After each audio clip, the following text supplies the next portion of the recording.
ik kom elke maand rond, ik sta niet rood. Dat is voor mij het belangrijkste. Maar daarmee is alles gezegd. Ja, want ik wil natuurlijk ook wel een keertje wat extra's.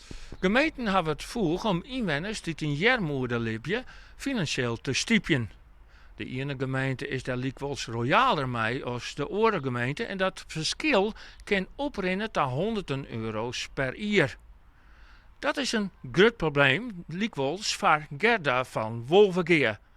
Ze wil heel graag verhuizen naar Akrum, maar dat leidt in de gemeente Heerenveen. En die keert volle minder on haar uit als de gemeente Weststellingwerf werd ze nou wennet. En dus bloot Gerda in Wolvergeer.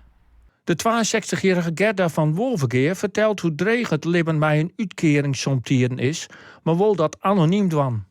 Omdat ik me trots heb. En ik, ja, door de oordelen ook, als je een keer bijschriften leest op Facebook of op een landelijke krant van ga aan het werk en al dat soort dingen, zonder in te voelen van dat sommige mensen dat gewoon niet kunnen en daardoor veroordeeld zijn tot deze situatie. Ze wil verhuizen naar Akrum, dat haar zoon wennet en haar sociale leven hem oorspeelt. Maar de gemeente Heerenveen helpt haar bij het betalen van de zorgverzekering en dat scheelt €60 in de maand. Nee, ik kan het niet missen. Nee. Nee, want dan moet ik weer ergens anders echt iets wegschrapen. En dat, nou ja, ik heb een digitaal abonnement van de Leeuwardenkrant, wat ik gewoon heel erg fijn en prettig vind. Dan moet dat weer weg. Misschien moet dan zelfs het tv-abonnement van 3,49 per maand weg.